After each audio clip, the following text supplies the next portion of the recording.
Qué bueno que estás de vuelta con nosotros en este tu programa de evidencias. Continuamos con nuestra serie de Correo para ti.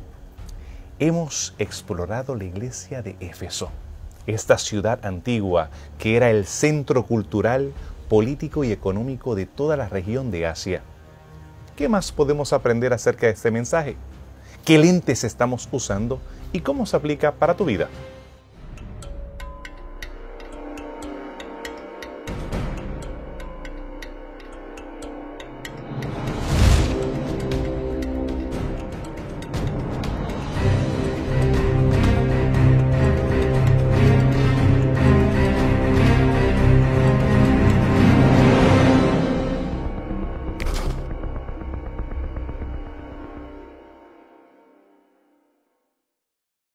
Bienvenidos nuevamente. Y si te perdiste el programa anterior acerca de Éfeso, debes buscar el archivo en YouTube o en nuestra cuenta de Facebook.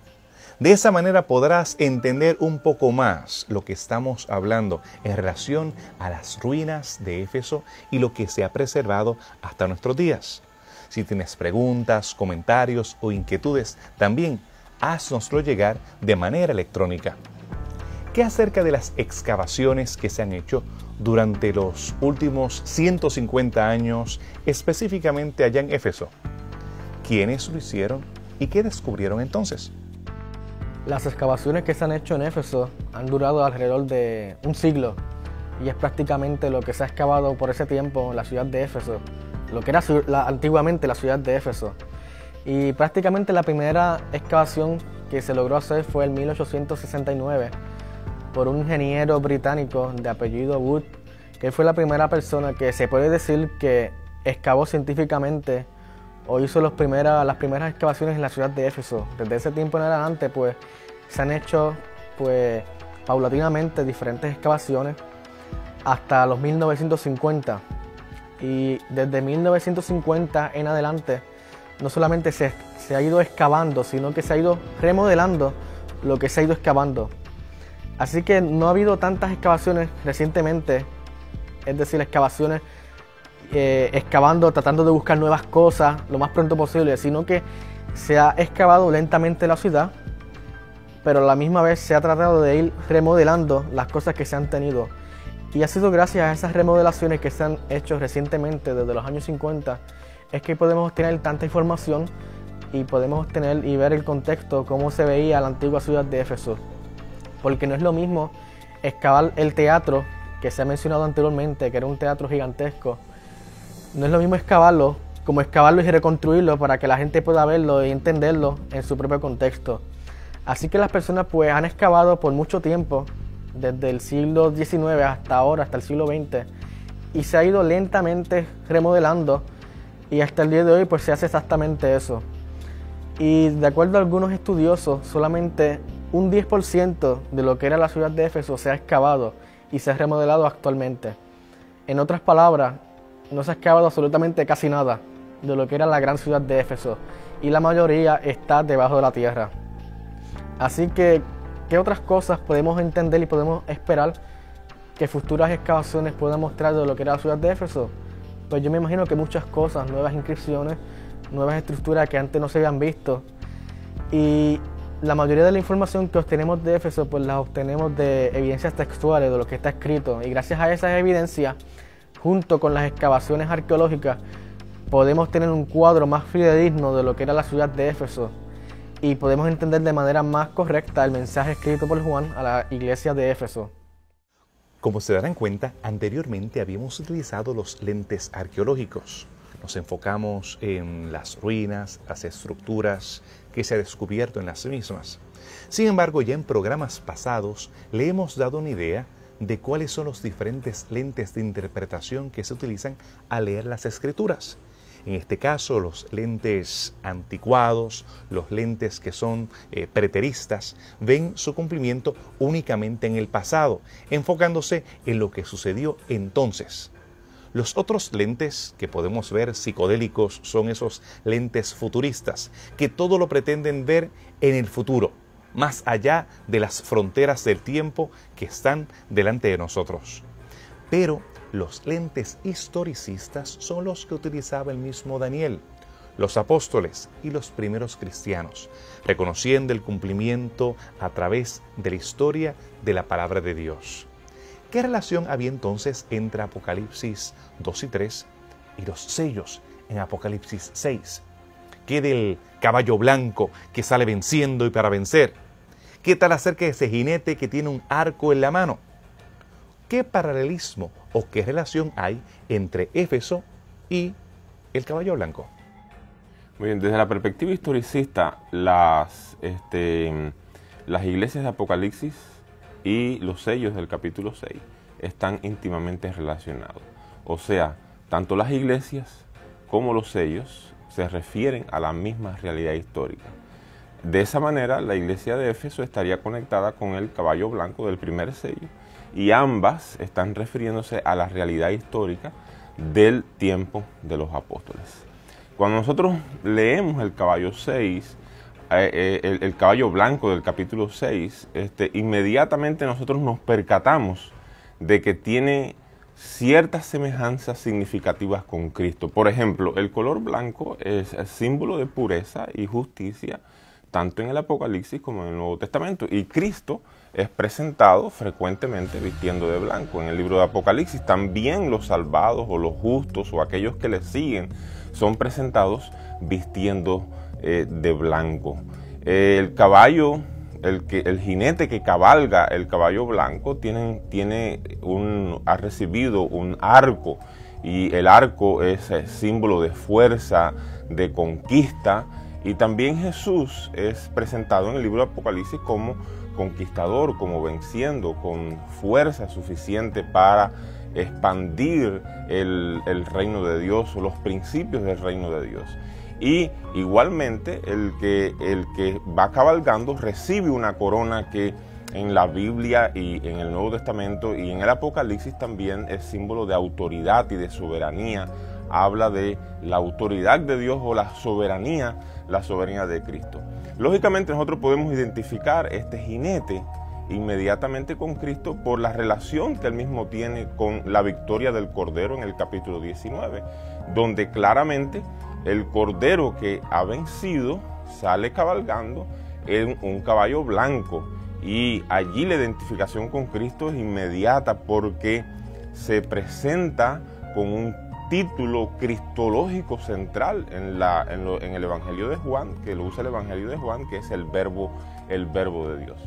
Las similitudes del caballo del capítulo 6 y la iglesia de Éfesos en el capítulo 2 también son llamativas, porque así como el jinete del caballo blanco sale venciendo para vencer, nosotros vamos a encontrar que la iglesia de Éfeso es vencedora en la expansión del Evangelio, es vencedora en la predicación del Evangelio, y de alguna manera ha cumplido la profecía de Mateo 24:14.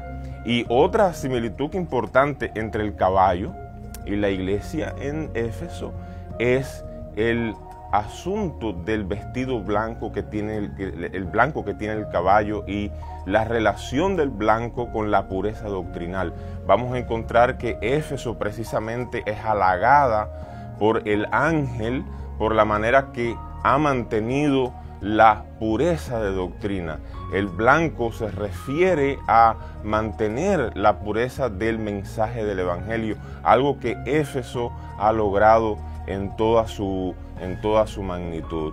Lógicamente vamos a ver más adelante un caballo negro que se refiere a la manera en que la doctrina ha sido oscurecida, o a la manera en que la doctrina ha perdido su pureza.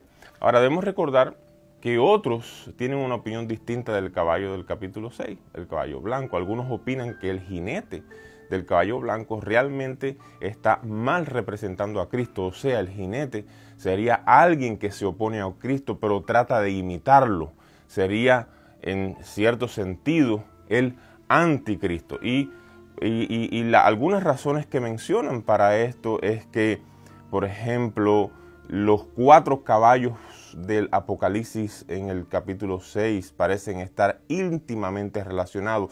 Y si nosotros notamos, todos los otros 3 caballos tienen tareas destructivas, o sea, tienen tareas relacionadas con el mal. Entonces, ¿cómo es que este jinete del caballo blanco anda cabalgando con estos otros jinetes que tienen estas tareas destructivas? También es llamativo que el jinete del caballo blanco no es identificado precisamente como lo es el jinete del caballo blanco del capítulo 19, el jinete verdadero y fiel, que es el verbo de Dios. Hay una identificación clara en el capítulo 19 de que el jinete es Cristo y está relacionado con Cristo, pero no lo tenemos en el capítulo 6, la identificación precisa de quién es el jinete del caballo blanco. Algunos arguyen eso.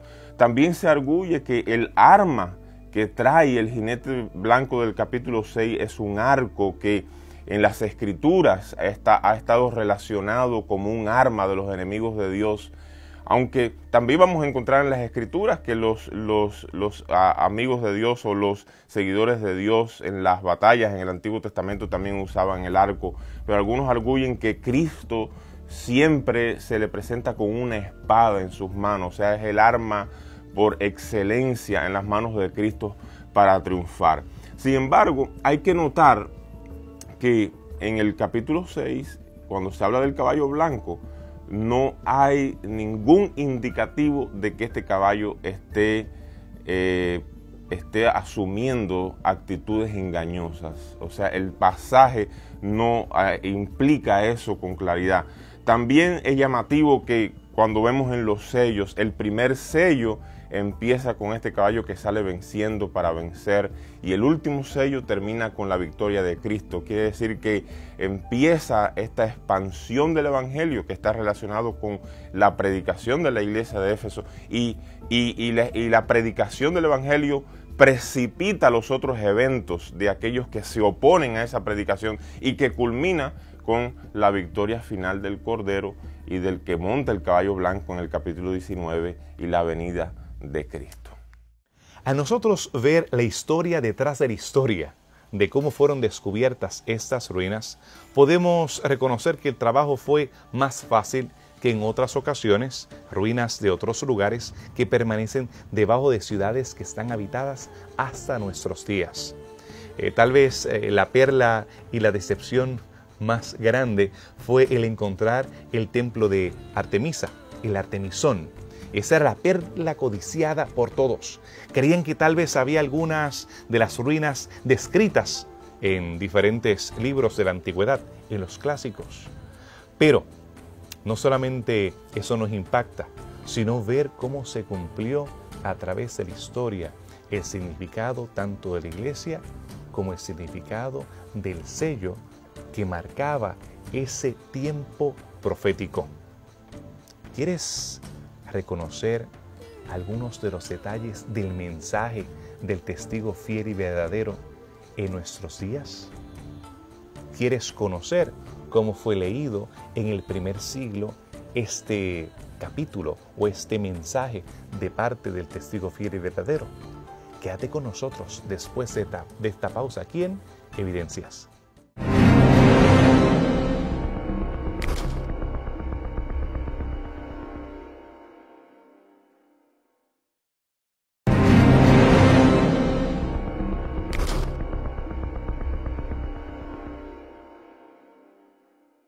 Qué bueno que te has quedado con nosotros aquí en tu serie de Correo para ti en Evidencias.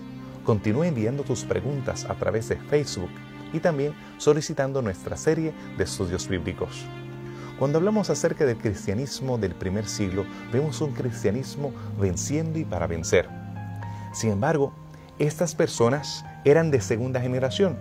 Muchos de ellos no habían conocido a Pablo, aunque en Éfeso tenemos una tradición de personas que sí conocieron a Pablo, a Apolos, a Priscila y Aquila, a los cristianos que eran los pioneros.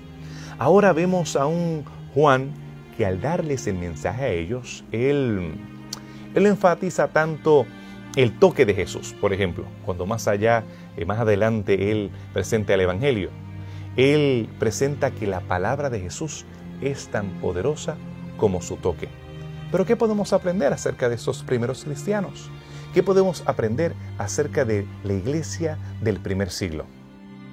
La frase del caballo del capítulo 6, venciendo para vencer, es una frase llamativa porque nos habla de la victoria del Evangelio.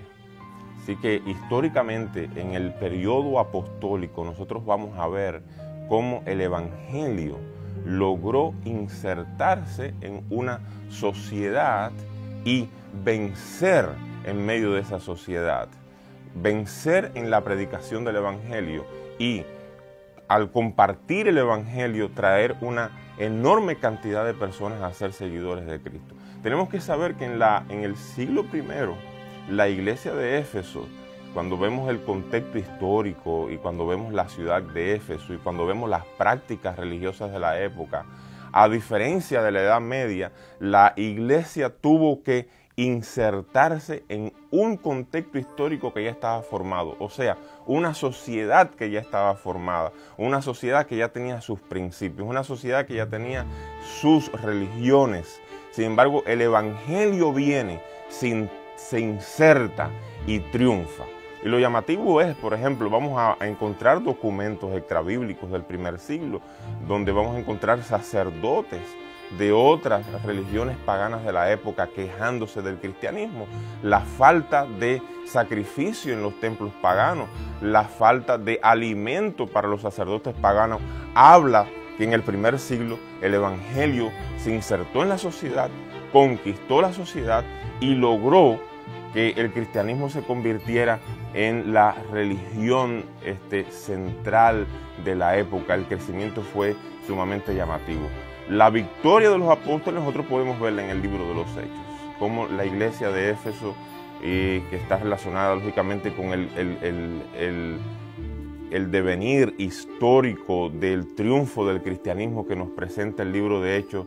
Nosotros vamos a ver cómo a través de la obra de Pablo el cristianismo inmediatamente se inserta en toda el Asia Menor. Vamos a ver cómo llega a Europa, cómo llega a esta zona de Italia y también a España. Lógicamente parece ser que Pablo tuvo una acción principal, un rol esencial en el liderazgo de la expansión del Evangelio en el siglo I. Desafortunadamente el libro de Hechos no nos cuenta más, pero vamos a encontrar muchas otras tradiciones que no podemos demostrar históricamente de los apóstoles, porque esta es la iglesia de los apóstoles, el periodo de los apóstoles, el primer siglo, predicando en otras partes del mundo. Hay narrativas de apóstoles como Bartolomé y Tomás predicando en la India y Mateo predicando aún más allá del Asia Menor y en la zona de lo que hoy sería Rusia. Vamos a encontrar a otros apóstoles predicando. Y aunque no podemos demostrar que estas historias son verdaderas, sí podemos demostrar históricamente que el Evangelio se expandió tremendamente en la iglesia apostólica a través de todo el mundo conocido, donde el imperio romano tenía el poder o donde el imperio romano tenía influencia en el siglo I. Nosotros vamos a ver la victoria de la iglesia de Éfeso, de la iglesia de los apóstoles. Vamos a ver la victoria del Evangelio, vamos a ver la expansión del Evangelio. Y vamos a verlo porque debemos recordar que esa iglesia estuvo orando, esa iglesia es ungida por el Espíritu Santo y después que es ungida, ese caballo sale venciendo para vencer. Ahora, no me gustaría terminar esta pregunta sin enfatizar que eso es una acción continua, o sea, el caballo sale venciendo para vencer. No podemos limitar la victoria del Evangelio al primer siglo. La victoria del Evangelio ha sido una realidad latente, histórica, a través de todo el devenir histórico del Evangelio y a través de toda la historia hasta el tiempo presente. El Evangelio ha logrado insertarse, el Evangelio ha logrado extenderse, el Evangelio ha logrado vencer, como Apocalipsis 6 lo menciona, a través de las victorias del caballo blanco. Esta iglesia es una iglesia bajo ataque. Ellos estaban abriendo el camino. No tenían nada establecido antes de ellos. Es más, el nombre de cristiano era un nombre peyorativo. Ellos eran aquellos que seguían el camino, pero de alguna manera, de forma despectiva, le comenzaron a llamar cristianos. Pablo, siendo uno de sus pioneros y apóstoles que estableció la obra en Éfeso, todavía estaba muy presente en la mente de muchos. ¿Cuáles eran esas características positivas? ¿Por qué se le halaga a esta iglesia? ¿Por qué razón se le considera como que está venciendo? Es interesante que al comienzo de este mensaje se describe al ángel como el que camina entre los 7 candelabros. ¿Por qué esto es interesante? Porque más adelante le va a decir, arrepiéntete porque si no voy a quitar tu nombre del candelabro, voy a quitar tu candelabro. Entonces uno se queda pensando, al parecer ya hay una relación entre el juicio que se le va a hacer a esta iglesia con la función que tiene el ángel. Él es el que cuida y vela porque el candelabro esté prendido. En este sentido se podría presentar como un sacerdote. Y se le está pagando una lámpara, la lámpara de la iglesia de Éfeso. Y entonces él le dice, bueno, para que no se apaguen, hagan esto. Y me llama la atención que al final, una vez que le dice, mire, tienes esto bueno. Y luego dice, tienes esto malo, que has dejado tu primer amor. Y vuelve y dice, pero tienes otra cosa buena. Odia a aquellos que practican la doctrina de los nicolaitas. Esta doctrina de los nicolaitas, la tradición dice que era de se formó un grupo en honor a uno de los 7 diáconos que se menciona en Hechos capítulo 6, llamado Nicolás. Este grupo estaba haciendo algunas herejías en contra de la salvación. Estaban presentando ya la no humanidad de Jesús y entre otras herejías. Y la carta dice, estoy contento porque también tú odias ese grupo, pero te voy a decir algo, arrepiéntete todavía. Y si te arrepientes, tengo una promesa para ti. La promesa es bien simple, vas a comer del árbol de la vida. Si recordamos el concepto del árbol de la vida en Génesis capítulo 2, Dios le dio el permiso o el privilegio de a una pareja, Adán y Eva, comer de este árbol. Y con este árbol ellos se prolongaban su vida. Pero cuando cometieron pecado, Génesis capítulo 3, versículo 24 dice que Dios puso 2 ángeles en la entrada del huerto para que no pudieran entrar y así el hombre alargase su vida. Esto indica que después del pecado nadie más tuvo el derecho de volver a comer de este árbol. Apocalipsis capítulo 22, versículo 1, describe que habrá una tierra nueva. Y en esa tierra nueva, que comienza en el capítulo 21, versículo 1, y que luego en el versículo 9 dice que desciende del cielo esa tierra nueva, y en esa tierra nueva, según el capítulo 22, versículo 1, hasta el 3, hay un árbol llamado el árbol de la vida que da fruto cada mes, y estará allí. Lo que le está diciendo entonces, ese árbol tú lo vas a comer, pero si ese árbol está en una ciudad que ha de descender del cielo, lo que el texto está diciendo, ustedes serán entonces del grupo que serán salvos y morarán en esa nueva tierra que yo he de crear. Y por lo tanto le prometo que aunque hayan pecado como Adán y Eva, aunque hayan estado sufriendo, yo le prometo restaurarle ese pecado, esa falta y volverlo a poner en la situación original que estuvo el hombre después del pecado. Y esto hace relación porque el texto dice, tú estabas bien, tenías mucho amor, pecaste, hay que restaurarte. Y es el mismo concepto que vemos en Adán. El hombre pecó y ahora Dios le hace una promesa de restauración, de que en un futuro Dios lo iba a restaurar y darle otra vez ese privilegio que ellos tuvieron en el inicio cuando fueron creados. El texto entonces termina diciendo, estas promesas no solamente son para esta iglesia. Y aquí entra en algo interesante.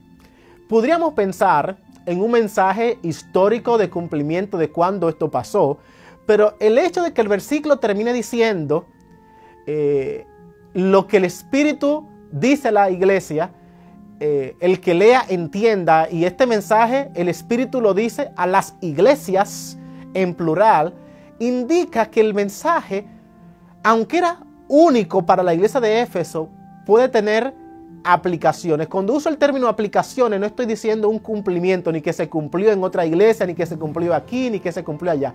Simplemente estoy diciendo que de una manera práctica o devocional, cualquier persona en cualquier momento de la historia puede encontrar un mensaje de arrepentimiento en este texto. Y no podrá decir, bueno, este texto se cumplió de manera histórica en un periodo de la historia de la iglesia cristiana. No, porque el texto da también cabida a que tú digas, pero de manera espiritual yo encuentro que he fallado, que ya mi vida no era como era antes y he caído.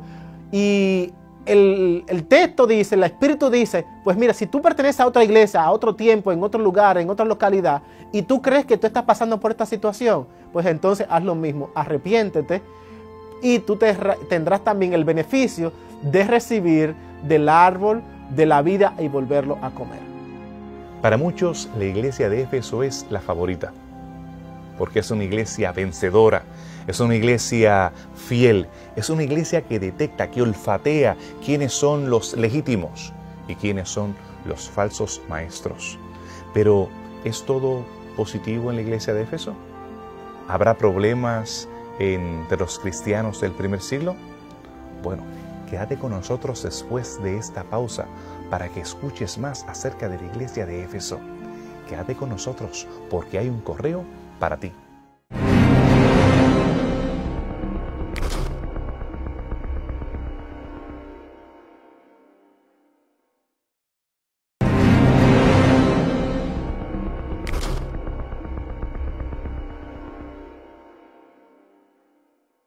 Regresando de esta pausa, quiero recordarte que nos puedes escribir a nuestra cuenta en Facebook.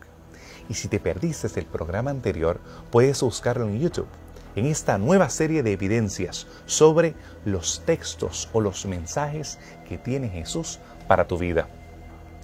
Nosotros estuvimos estudiando que en la iglesia de Éfeso es una iglesia vencedora, muchas características positivas, pero ¿habrá características negativas? ¿Tiene algo el testigo fiel y verdadero que apretar a aquellos que son los cristianos de Éfeso? Cuando nosotros leemos el mensaje que en el Apocalipsis sea la iglesia de Éfeso, sí, antes de hablar de ese mensaje específico, recordemos que el mensaje es un mensaje total, o sea, no es nada más a la iglesia de Éfeso, a la iglesia de Esmirna, es como se divide el mensaje, pero el mensaje es un mensaje completo a la iglesia cristiana en general. No es nada más un mensaje. Si usted sigue el lineamiento geográfico de las iglesias, usted se dará cuenta de que sigue justamente una ruta que comenzaba en Éfeso, se iba por todas las iglesias de la provincia de Asia. Por lo tanto, es un mensaje general, no es nada más un mensaje específico. Pero dentro del mensaje general tenemos varias partes que está dividido justamente por iglesias. Sí, destaca las características de esta iglesia. En el caso de Éfeso, el problema que tiene esta iglesia es justamente que ha perdido su primer amor. De hecho, la exhortación es a que vuelva a sus primeras obras. Tiene muchas cosas buenas.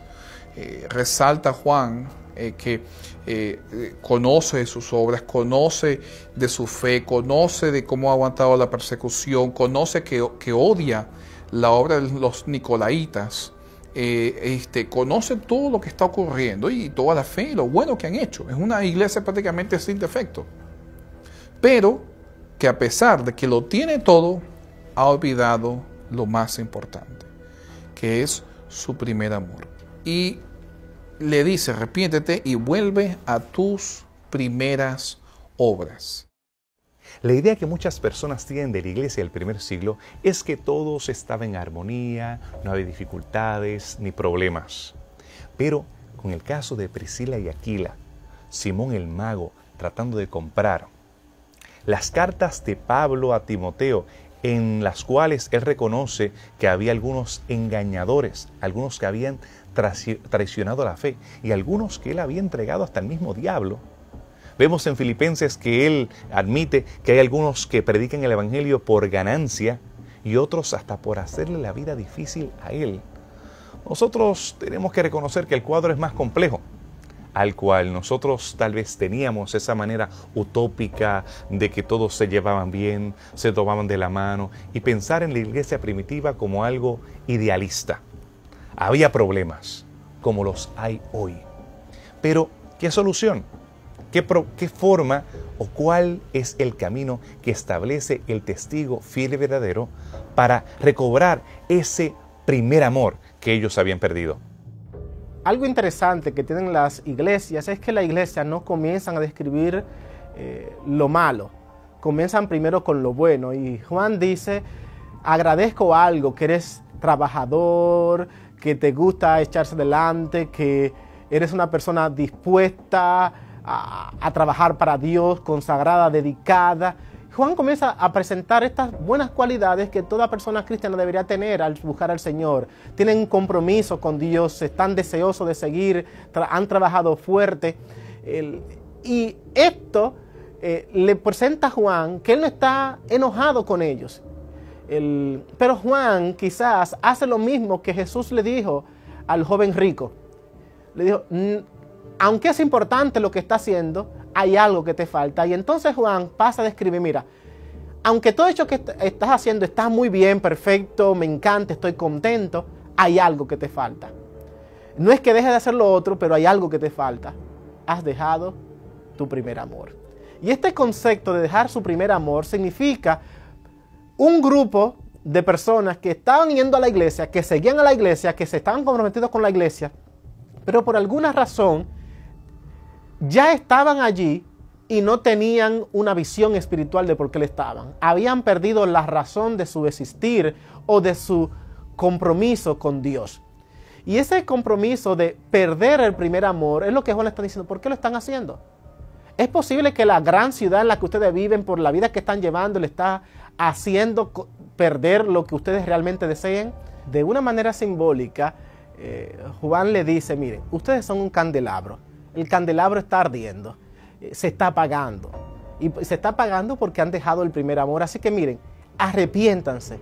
La solución no es tan difícil, solamente pedir perdón. Arrepiéntanse y de esa manera el candelabro no se va a apagar. Este candelabro era un candelabro que históricamente estaba asociado con el santuario. Y se prendía ese candelabro todos los días y se apagaba. Y por eso el sacerdote que ministraba en el santuario tenía que cerciorarse de que cada día el candelabro tuviera suficiente aceite para que no se apagara. De esta manera pudiéramos entonces asociar que el concepto de cuando le dice arrepiéntanse para que su candelabro no se apague, indica que de alguna manera u otra este grupo ya no estaba teniendo una conexión espiritual con Dios. Ya no estaba acercándose a Dios, iba a la iglesia, asistían a la iglesia, pero su conexión espiritual con Dios se estaba perdiendo y de esa manera estaban perdiendo ser una luz. Lo podríamos ilustrar de esta manera con una brasa. Una brasa que está en una fogata, usted la saca, está encendida, pero después de un rato, esta brasa que está encendida va a comenzarse a apagar simplemente porque no está en el fuego. Y esto era lo que le estaba pasando a este grupo de esta iglesia. Se estaban enfriando, ya no tenían una conexión espiritual con Dios y al pasar esto, entonces su vida espiritual se estaba deteriorando. La única solución era bien simple: pidan perdón, arrepiéntanse y acérquense otra vez a Dios. La iglesia de Éfeso estaba en lo correcto. Ellos tenían las doctrinas, ellos sabían el cómo y el cuándo. Estaban frescas las enseñanzas de los apóstoles, la querigma, los dichos de Jesús estaban presentes, algunos de primera mano. Pero a pesar de que ellos estaban tan correctos, sabían la dieta, el código de vestimenta, la forma de adorar. Ellos sabían todos los detalles en cuanto a quienes estaban tratando de traer otro evangelio. Como Pablo advierte, no es que haya otro evangelio, sino que algunos enemigos están tratando, falsos maestros, de introducir un falso evangelio. Ellos sí estaban muy correctos en la letra de la verdad, pero habían perdido el primer amor. Eran ácidos, eran belicosos, eran muy detallistas en cuanto a quién estaba en lo correcto o no, al extremo que no mostraban sensibilidad. Es como hablar con alguien que se encuentra con un detector de velocidad, como un policía que está tratando de ver a qué velocidad vas. Esa era el ambiente, la atmósfera pesada que había en la iglesia de Éfeso, de sospecha, de tensión, de tratar de ver quién se equivocaba o quién estaba en lo correcto. Pero el testigo fiel y verdadero le dice que recobre el primer amor. Le da una admonición, una amonestación y una invitación. Si quieres escuchar un poco más acerca de esa invitación, quédate con nosotros después de esta pausa, porque hay un correo para ti.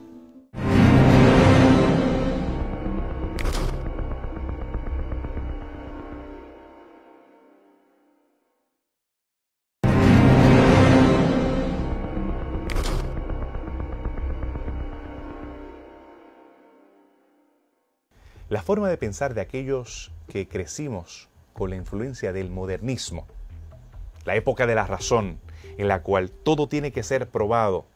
Podemos tal vez recordar las series de estudios bíblicos, probar la Biblia, evidencia que exige un veredicto. Y nosotros poder ver a través de la historia, algunos utilizando la arqueología, creyendo que se puede probar la Biblia a través de la misma, con argumentos, con preguntas, debates, se especializan en la apologética, en aquello de saber quién tiene la razón. Chocan con la mentalidad que permea el siglo XXI. Ya no es una mente modernista, ahora es una mente postmoderna, en la cual no es tan importante lo que yo sé, sino como lo que yo siento. Ahora, el énfasis no es en detectar quién tiene la doctrina correcta, ahora es cómo se aplica a mi vida. ¿Cómo podemos nosotros entonces presentar el Evangelio en un mundo que es tan relativo? Si al fin del día lo importante es que tú te sientas bien y que yo me sienta bien, ¿qué valor tiene el estudiar las Escrituras en un mundo posmoderno? El mensaje de Éfeso para el día de hoy es importante, específicamente la recuperación del amor. En el mundo moderno, lo más importante y central era la demostración de ciertas verdades. En el mundo posmoderno, lo más importante para las personas no es cuál es la verdad que tú puedes demostrar, sino cuáles son las relaciones que puedes mantener.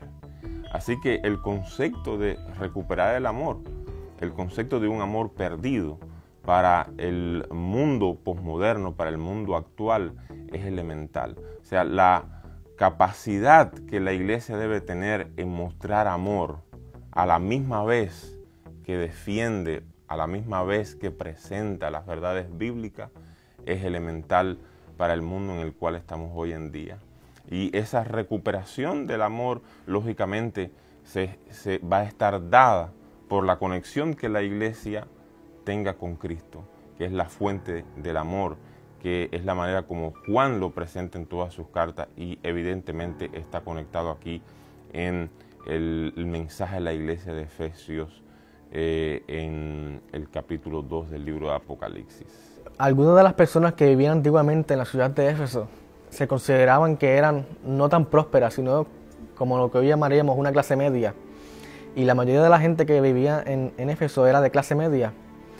Y eso es un cuadro muy similar a lo que tenemos en el día de hoy, ya que la mayoría de las personas, pues, en los contextos, pues, del occidente, pues, pertenecen a la clase media. Y esta clase media, pues, debido a la rutina que ellos han tenido, a veces se olvidan del primer amor. Debido a que a la rutina que se vive día a día en lo mismo, al igual que la gente que vivía en Éfeso, viviendo en este estatus de la clase media, día al día tratando de vivir con las cosas que se hacían allí económicamente, pero a veces se pierde lo que por primera vez se experimentó personalmente, es decir, el primer amor. Y cuando Juan está escribiendo esto a la iglesia que se encontraba en Éfeso, pues él está diciendo a estas personas que han vivido tanto tiempo allí, mezclados con esta rutina económica y religiosa, que ellos han perdido lo que antiguamente habían experimentado, la conversión. Ese primer amor que lo habían tenido tan alegremente cuando se había convertido al Evangelio, pues se había menguado y se había apagado. Y Juan quiere que estas personas pues vuelvan otra vez a ese apogeo inicial que dio origen a su fe cristiana. Y yo creo que eso a nosotros nos enseña que de la misma manera no podemos dejar que las cosas de la vida, las cosas rutinarias, nos quiten de nuestra vista lo que fue el primer amor.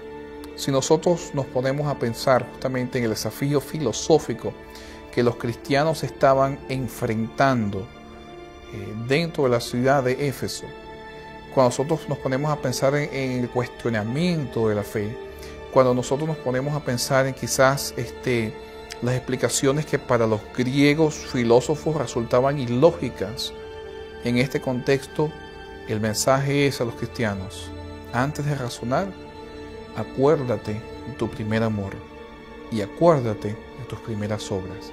Arrepiéntete y vuelve justamente a ellas. Porque la base principal de la fe del cristiano no está en responder todas las preguntas que una filosofía secular quiera lanzar para desafiar la lógica de la fe dentro del pensamiento humano. La base de la fe está justamente en la experiencia que cada persona experimenta en el momento de su transformación, en el momento de su conversión. Y es ahí donde está la base de la fe. Por lo tanto, el volver al primer amor, a las primeras obras, es recordar justamente lo que Dios hizo con nosotros y en nosotros. Y de ahí parte justamente el fundamento de la fe. No en responder cada filosofía o cada pregunta del pensamiento humano, sino en tener una experiencia genuina y recordar esa experiencia genuina que tuvimos con Dios en un principio. Si bien es cierto que es un problema que nuestra religión sea solamente de la cabeza, fría, estructurada, encajonada, que cada sermón tiene que ser A, B y C. Lo desglosas y al final A, B y C. En nosotros verlo todo de manera mecánica y nosotros debatir cada punto de la fe, eso puede llevarse a un extremo. Tal vez se puede llevar al otro extremo, que todo sea sentimientos, que cuando el primer amor habla del primer amor se trata solamente de que todos cantemos juntos, nos tomemos de la mano, aunque cada cual piense lo que sea sobre el destino final. Los dos extremos son igualmente negativos. Cuando se hace el llamado de arrepiéntete, viene de la raíz hebrea, aunque está en griego, pero es la raíz hebrea de shuv, de regresar, retornar. Está hablando acerca de ese amor que debe regresar en el corazón de los habitantes de Éfeso, pero es un amor informado, es una relación racional y sentimental con Cristo Jesús. ¿Cómo nosotros realmente podemos entonces tener el balance? ¿Cómo podemos entonces nosotros tener ese primer amor y al mismo tiempo nosotros tener lo correcto según las Escrituras? Si nosotros notamos, el amor es central en todas las escrituras juaninas. Juan no se cansa de recordarnos una y otra vez en sus cartas y de alguna manera también en el Evangelio: amaos los unos a los otros. Porque para Juan el amor es suficiente. Para Juan el amor es central y precisamente el problema de la iglesia de Éfeso es que ha abandonado o ha olvidado o ha perdido de alguna manera el primer amor. No es que no había amor en la iglesia de Éfeso, no es que ellos habían perdido completamente el amor, pero de alguna manera el amor se había enfriado, de alguna manera el amor se había apagado.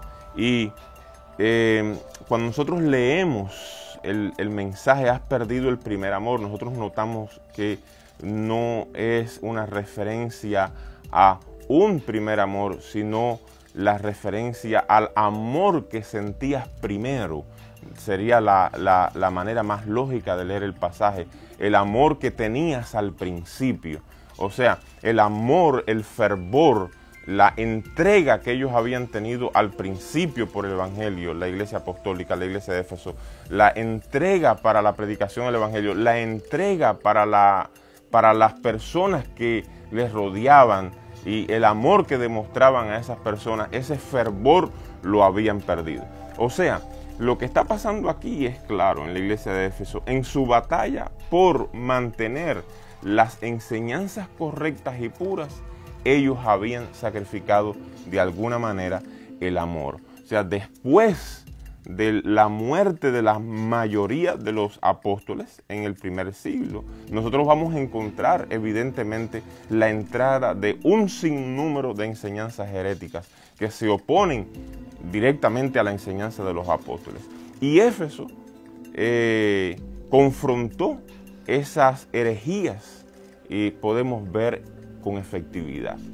Pero al confrontar esas herejías, cuando ellos ven que esta maldad aumenta, esta maldad que viene encerrada en las enseñanzas heréticas, el amor empieza a perderse. Y de alguna manera algunos piensan, algunos creen que ya tan temprano en la iglesia de Éfeso se cumple la profecía de Mateo 24:12, por haberse multiplicado la maldad, el amor de muchos, ¿qué pasaría? Se enfriaría. Quiere decir que el Éfeso ha perdido ese primer amor. Por lo tanto, el amor que se ha apagado aquí es el amor tanto a Dios como al prójimo. O sea, no podemos separarlo. Algunos tratan de separar en la iglesia de Éfeso y decir el amor que se ha apagado en la iglesia de Éfeso es el amor hacia el prójimo. Evidentemente, Juan en todas sus epístolas y otras partes del Evangelio, el amor a Dios y el amor al prójimo no puede ser separado. Quiere decir que en Éfeso no solamente se había apagado el amor por el prójimo, en el trato que ellos tenían que dar a aquellos que traían falsas enseñanzas, en la manera en que tenían que combatir para preservar la sana doctrina. No solamente habían perdido el amor hacia el prójimo, sino que el amor de Dios se había apagado. O sea, el amor hacia el prójimo es posible única y exclusivamente cuando el amor hacia Dios está vivo, está ardiente, es eficaz.